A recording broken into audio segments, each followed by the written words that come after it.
Well, Razorback fans, I'd say you got some pretty good news. As soon as you were heading into the weekend, Darius Acuff, a five-star player, commits to John Calipari. So let's talk about it on today's Locked On Razorbacks podcast.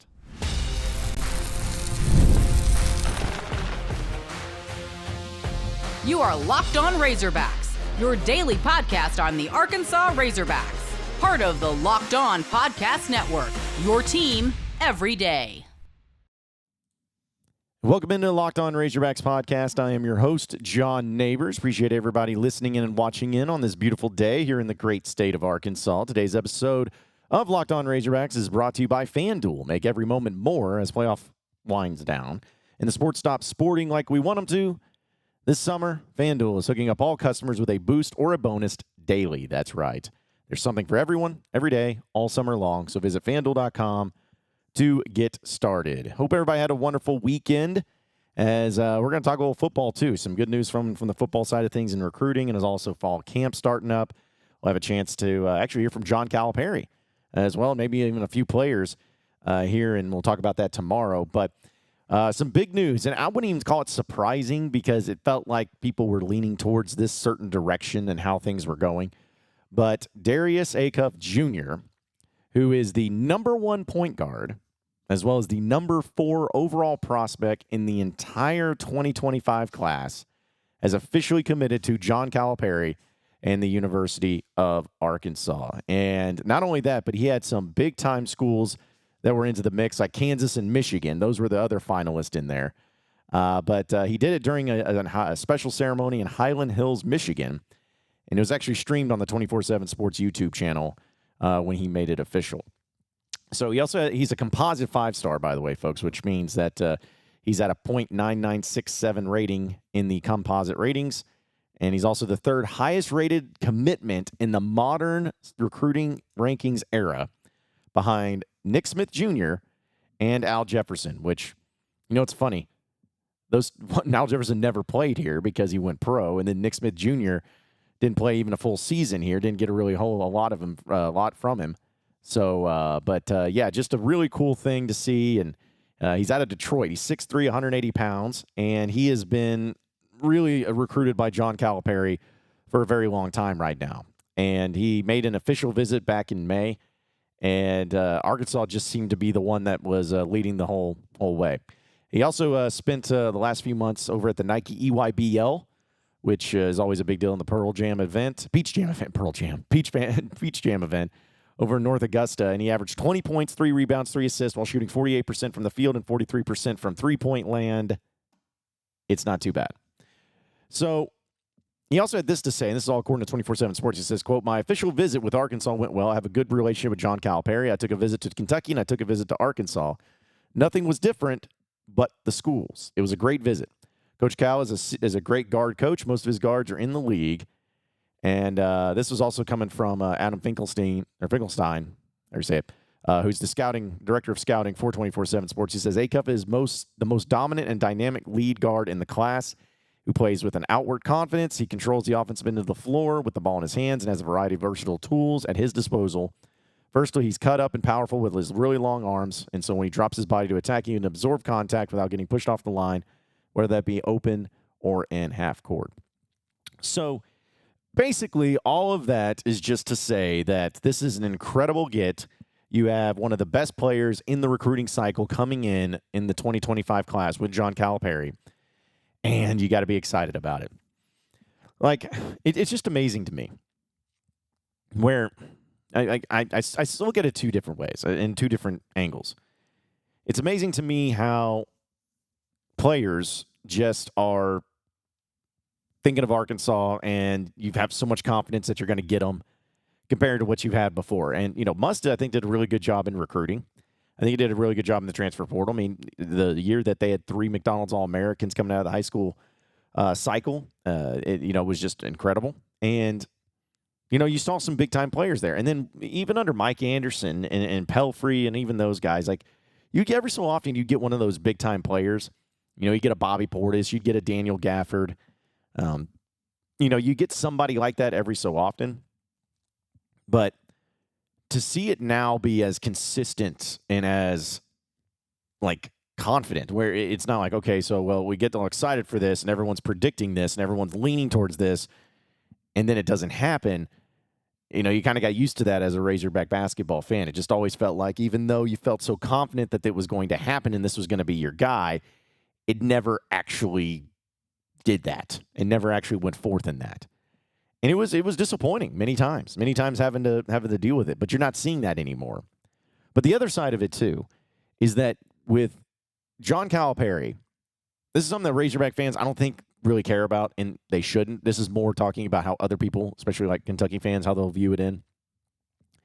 So many people are saying, oh, well, this is all about just Cal. It doesn't matter about Arkansas. It has nothing to do with Arkansas. He didn't go to Arkansas because of Arkansas. It's because of Cal. And to be honest, Acuff essentially said that, where he said, going back to his quote, he's like, I took a visit to Kentucky, I took a visit to Arkansas. Nothing was different but the schools. So people saying this like, oh, you know, he's not going for Arkansas. He's not going there. Here's how you need to view that, Razorback fans. I don't care. You shouldn't care. You should not care. I do not care if these players are coming to Arkansas because they love the university. They love calling the Hogs. Like, yes, that's awesome if they do. 100%. But you know what is even cooler? Winning. Winning is really cool. Having players go into the NBA consistently is really cool. Having lottery picks is really cool. Having big-time recruits, you know, future maybe NBA Hall of Famers, being able to play at your school is really cool. That's what I care about. I have always taken this stance, and I don't know if anybody else feels the same way. But I have always taken the stance where if a player comes to Arkansas, I don't care why. You know, some players, it almost reminds me of like the NCAA football video game, how I used to play growing up. He had all these recruiting pitches that you could throw to them. And some of them cared about the facilities. Some of them cared about the prestige of the program. Some of them care about the location, you know, how close it is in proximity to their hometown. Some of them cared about who the coach is. I mean, there's just so many different things you could look at and draw from. But at the end of the day, since they're all different, you don't really care how you got them. You just care that you got them. Like, it doesn't matter about the rest of it.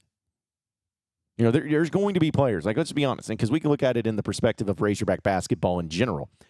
There has been so many players that have come to Arkansas because they love the Razorbacks and they love the state of Arkansas, and that is awesome. And those are the guys that are going to be remembered forever, and that's the ones that are going to be appreciated so much. Like, you know, the Corliss Williamsons of the world, you know, the Bobby Portises, the Daniel Gaffords, you know, guys like that just love the Razorbacks and they love the state and that this is where they wanted to be. And they've always been a great representation of it. Like, and you've seen that in football, of course. You know, Darren McFadden being an example. There's so many of those, and those are great. Those are great, and those always mean so much, and maybe even mean just a little bit more. But the thing is when you win national championships or you're competing for national championships, at the end of the day, if you're hoisting, and I say this about so many things, if you're hoisting that trophy up in the air, if you're hanging that banner, if you're having this celebration parade over on the square on Dixon Street or off Dixon Street or whatever, because you just won a national championship, you know what you're not going to be doing? You're not going to be sitting there and be like, you know what, that national championship was great, but man, I really wish we would have had some guys that really cared about the Hogs more. You know, I really wish we had some guys that came to the university just because of the pageantry and tradition of the program. No, you're not going to give two rips, and you shouldn't. Because at the end of the day, we all love our teams. We love our schools. We love our traditions. We love our pageantries. We love it all. But what is going to drive us as fans? What is going to drive us to that excitement year in and year out? What's going to drive us to spend all that money to not only put together a travel from southern Arkansas coming up to Fayetteville, but then make hotel reservations, you know, go to restaurants, set up the tailgate, set up all, you know, the huge amount of expenditures and the time and the effort that goes into it, and then they go to the postseason, then you go and you travel to that. Like, what is going to drive that? Winning every single time. Now, I don't know if Darius Acuff is going to come into Arkansas next year and literally just blow it up and be the best player out there. I have no idea. He could come in and he could be the most amazing player Arkansas's had in a long time. Maybe even be a part where he leads the team to a Final Four, something like that. Or it could be something to where he kind of struggles a little bit. I don't know. That's the thing about recruiting. You think there's potential there. You have scouting and everything, but you just never know. I don't know how it's going to go. But I would rather take my chances with him. I would rather have him on the team, try to get him in place, because not only are you able to have a great player, but guess what other great players want to do? Play with other great players. I'm never going to have to worry about John Calipari and his recruiting. I'm never going to have to worry about that. I'm never going to have to worry about having NBA caliber players on the roster, as long as John Calipari is the head coach. But it's just nice to have that confidence, isn't it? Just nice to be able to not even worry about the number 4 player in the country is this guy's in his top 3. Okay. Okay, yeah, he's probably going to come here. We probably got him. Seems good. Confidence is key. So I know he's not even going to be here till the next season, so it's got a ways to go. But just once again, the Cal factor, man, it's a real thing. It's a real thing, and it's really cool, and I can't wait to see how it continues on. All right, folks, we're going to continue on with the Locked On Razorbacks podcast here in just a second. But, folks, sandals, sunscreen, snacks for the kids, what do all these have in common? Well, you're probably buying a ton again this summer. But don't stress about the cost. Use Ibotta and get cash back on all your purchases when you stock up on all of your summer essentials. The Ibotta app is a free app that lets you earn cash back every time you shop. Earn hundreds off of items and off groceries, of beauty supplies, even toys, and make sure that you're beating inflation no matter what you're purchasing. The average Ibotta user earns $256 a year. That could cover the cost of an entire grocery shopping trip. Probably not mine, but hey, for your families out there, probably so. And it could even cover the flight that you're trying to eye. Maybe the fancy dinner that you've been craving. No matter what it is, it's time. It's time to join over 50 million users who use Ibotta to earn cash back every time they shop. So right now, Ibotta is offering our listeners $5 for just trying Ibotta. So use the code LOCKEDONCollege when you register. Just go to the App Store or Google Play Store and download the free Ibotta app to start earning cash back and use code LOCKEDONCollege. That's IBOTTA in the Google Play or App Store using promo code LOCKEDONCollege.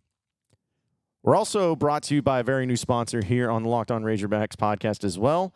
Warmer, sunnier days are calling. Fuel up with the Factors No Prep, No Mess meals. Meet your wellness goals in time for summer thanks to the menu of chef-crafted meals with the options like Calorie Smart, Protein Plus, and Keto. Factor's fresh, never frozen meals are dietitian approved and ready to eat in just 2 minutes. So no matter how busy you are, you'll always have time to enjoy nutritious, great tasting meals. Make today the day you kickstart a new healthy routine. So what are you waiting for? With 35 different meals and more than 60 add-ons to choose from, every week you'll be able to have new flavors to explore. Make your day delicious from breakfast to dessert. Stay fueled with easy, nutritious options. So head to factormeals.com/LockedOnCollege50 and use code LockedOnCollege50 to get 50% off your first box plus 20% off your very next month. Can't get a better deal than that, folks. That's code LockedOnCollege50, 50. And you use that at factormeals.com/LockedOnCollege50 to get 50% off your first box plus 20% off your next month while your subscription is still active.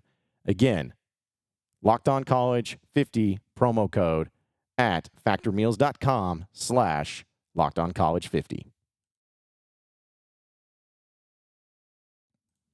All right, so moving on into the next segment of the Locked On Razorbacks podcast. Basketball had some good news, but it wasn't the only thing that had some good recruiting news. Football did.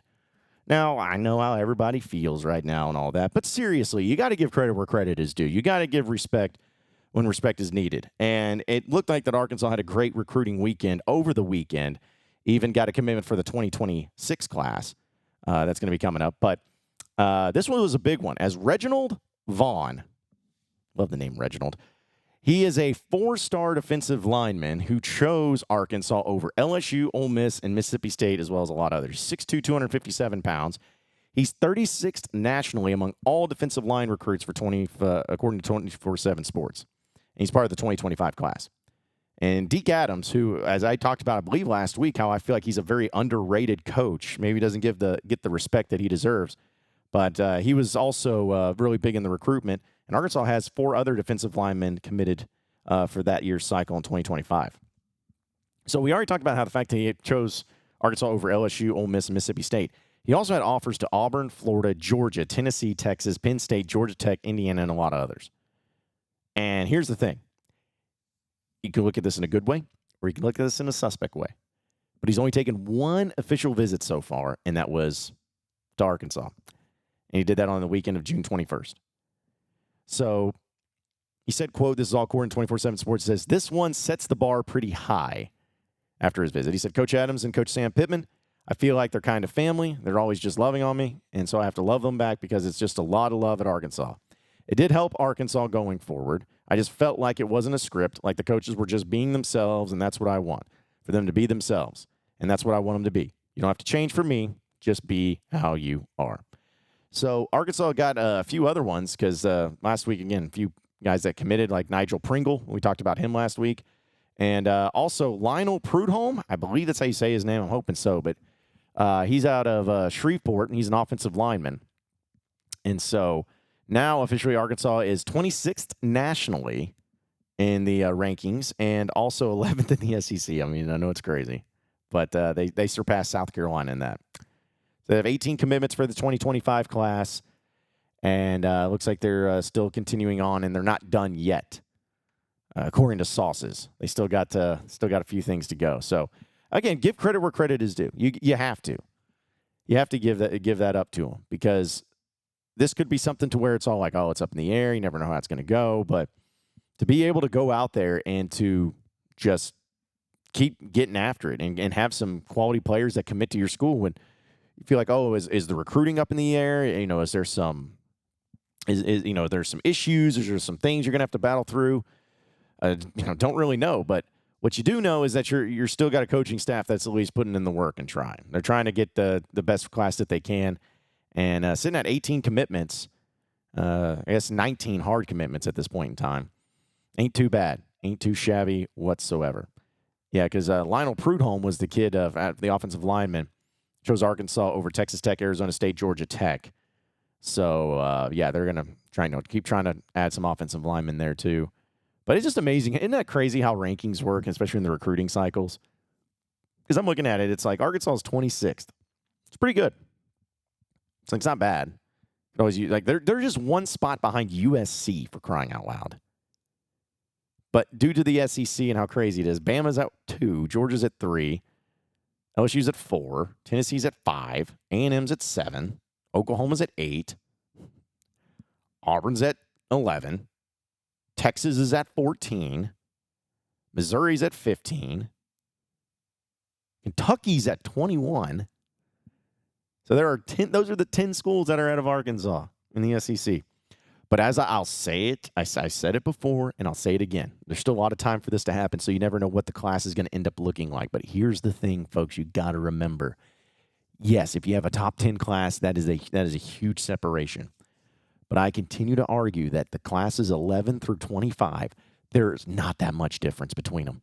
Like, there's not much difference between being the 14th recruiting class compared to the 21st recruiting class. I mean, there's really not that much a difference. Yeah, you may have got a player or two that are better, or maybe you got, instead of having, something like 10 4-stars and 10 3-stars, you have 12 4-stars and 8 3-stars, whatever it is. The difference is not that major. You just have to be into that stretch. If you get a top 10 class, yes, you are separated in a major way. But it's just about doing enough to get yourself in a position to where you can still have success. That's the most important thing. But still a lot of time left. We'll see how it plays out. But, hey, fall camp's going to be starting up this week, and we'll talk about it here on the other side of the break, so stay with us. All right. Got to tell everybody, of course, about Locked On. FanDuel. We love sports. We love them so much, and we never want them to stop, right? Well, as the playoffs wind down, We get fewer games, and the sports just aren't sportsing like they used to. But, hey, they're about to start up really quickly. But FanDuel, of course, lets us keep the sports going whenever we want. All you have to do is open up the app and dream up any bets, and you're going to get in the mood. And this summer, FanDuel is looking to hook up all customers with a boost or a bonus daily. That's right. There's something for everybody every day, all summer long. So head over to FanDuel.com and start making the most out of your summer. It's FanDuel, the official sports betting partner of Major League Baseball. All right, so final segment here on the Locked On Razorbacks podcast. We officially have fall camp scheduled and starting up. Does anybody care about that? Anybody feel good about that? I mean, it's up to you. It's okay, though. I enjoy parts of fall camp. There are going to be some intriguing things about it, and some of the things that I've noticed, like for instance, it's starting earlier than it normally does because Arkansas has an earlier start to their season. As we know, Thursday night on our August 29th is when they're going to have their first game. So how it works is that you get 25 practices over 29 days leading up to the first game. And 7 of the 25 practices allowed must be conducted with helmets only. These are all the rules that come in, which I think is so interesting. There's a 7-day acclimation period before pads are donned for the first time. Teams may have 18 contact practices. Among those 18 contact practices are up to 9 days of full pads. There can be no more than 2 consecutive days in full contact practices. There can be no more than 75 minutes of full contact work. There can be no more than 2 scrimmages, and a maximum of 120 players are allowed to participate at one time. Those are the rules, folks. Them the rules. So what it looks like for Arkansas is that week 1, which is this week, they're going to be starting on Wednesday, July 31st, and they're going to go through Saturday. And we're going to have a chance to hear from Sam Pittman not only on Tuesday, as well as Ben Souders, the strength and conditioning coach, but then on Wednesday, we get first day of fall camp. Tuesday, August 13th, though, Petrino. That's I know that everything else is very important, but, like, man, that's when Petrino gets there, that's what's going to be pretty fascinating. So they're going to have some morning. They're going to start with some afternoon practices. Then they're going to head into the morning practices and try to, go through that, which, it depends on how you look at it. I actually like it when they do the morning practices because then you get out there, you get to, conduct some things, you get to look at some things and can get it done that way too. So either way, I think it's good. I think it's interesting. I think it's fun. And I think it's going to be an exciting thing to check out. And hopefully everybody stays healthy. That's the number one thing. But then also at the same time, I'm like, man, is it going to be that much different from spring? Like, is it going to be really just like, whoa, this is craziness? Who would have guessed? Like, we saw this player. He's really good. Probably not. But the scrimmages, I think, are going to be the most interesting things. Like we'll be able to see some fall game and hear from players. Sometimes they give some stuff. Sometimes they don't. Sometimes coaches do. But I'm telling you right now, the first 2 weeks are about as exciting as it get. And it's like this every year. I'm just getting everybody prepared. I'd say the week before, since it's on a Thursday, it's kind of different. But like the week before, kind of leading up into that first week of like game week, everyone's like, all right, we do not care. Just give us a game. We're done. We're done trying to figure out what's the position battles and who's doing what. We're over it. We're done. Let's just move on. So, but hey, it's going to be exciting to see. It's going to be exciting to take in, and I guess we'll find out how this team's going to look and how it's all going to go down. At least I'm hopeful for it. But appreciate everybody listening in to the Locked On Razorbacks podcast. Be sure to like and subscribe to the podcast on iTunes or on Google Play. You can also get after me on Twitter at John Nabors Show for any questions, comments, concerns that you may have. We'll keep it going from there. Same podcast time, same podcast channel. Tomorrow afternoon. Have a great day, everybody. We'll see you then.